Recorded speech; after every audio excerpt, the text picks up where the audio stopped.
பசுமையாய் வாழ வைப்பார்.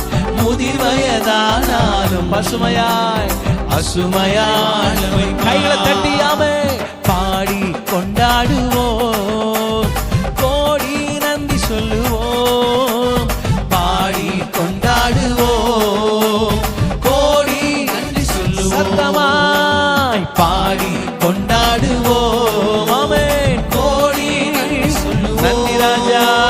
பாடி கொண்டாடுவோம், கோடி நன்றி சொல்லுவோம்.